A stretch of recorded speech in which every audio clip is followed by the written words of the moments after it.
সুজি বা কাজু দিয়ে তৈরি বরফি তো অনেকবারই খেয়েছেন, কিন্তু কখনো কি বেসন দিয়ে তৈরি এমন মুখে লাগার মতো বরফি খেয়েছেন? বার বানিয়ে দেখুন, এর স্বাদ আপনার মুখে লেগে থাকবে। আজ আমি আপনাদের দেখাবো কিভাবে গড়ে থাকা বেসন দিয়ে খুব অল্প সময়ের মধ্যে মজাদার বরফি বানানো যায়। তাহলে চলুন রেসিপিটি দেরি না করে শুরু করা যাক।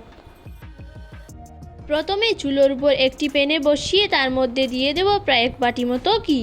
ঘি ব্যবহার করলে বরফির রং অনেক সুন্দর আসে এবং দারুণ একটি সুগন্ধও বের হয়। তবে হাতের কাছে ঘি না থাকলে এখানে আপনারা সাদা তেলটাও ব্যবহার করতে পারেন।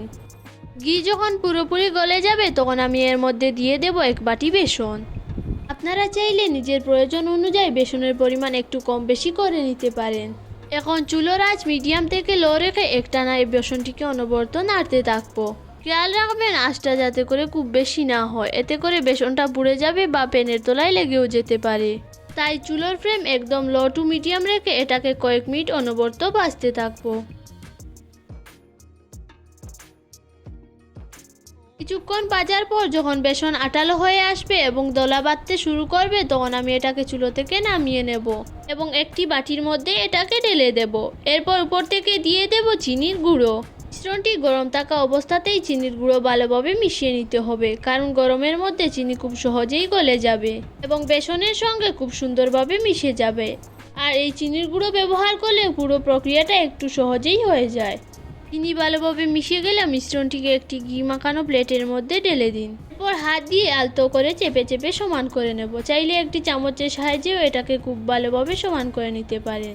এবার একটি দাঁড়ানো ছুরির সাহায্যে বরফিগুলোকে কেটে নেব। এই বরফিগুলোকে আমি দোকানে যেরকম দেখতে হয় ঠিক সেই রকম ভাবে কাটবো। তবে আপনারা চাইলে এখানে যে কোনো আকৃতির বরফি কেটে নিতে পারেন। প্রথমে সমান দূরত্ব রেখে লম্বা লম্বি দাগ কেটে নিন। এরপর আড়াআড়ি করে নয়, বাঁকা করে আবার একটু কেটে নিলেই খুব সুন্দর আকৃতির বরফি তৈরি হয়ে যাবে, একদম দোকানের মতো।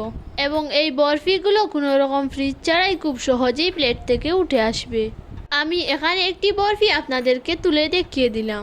ঠিক একইভাবে এখানে আমি বাকি সব বরফিগুলোকেও তুলে নেব। এরপর উপর থেকে কিছুটা পেস্তা ও বাদাম কুচি দিয়ে এই বরফিগুলোকে আমি সাজিয়ে নিয়েছি। দেখলেন তো, মাত্র কয়েকটি উপকরণে খুব সহজেই বেসন দিয়ে বরফি তৈরি হয়ে গেল। আর এই বরফিগুলো কতটা মজাদার তা আপনারা বানিয়ে না খেলে বুঝতেই পারবেন না। তাই একবার হলে এই রেসিপিটি বাসায় ট্রাই করে দেখবেন। আর কেমন হয়েছে আমাকে অবশ্যই কমেন্ট করে জানাবেন। রেসিপিটি আপনাদের কাছে ভালো লাগলে আমার চ্যানেলটি সাবস্ক্রাইব করতে ভুলবেন না। দেখা হবে আবার একটি নতুন রেসিপি নিয়ে। ততক্ষণ ভালো থাকবেন, সুস্থ থাকবেন। আল্লাহ হাফেজ।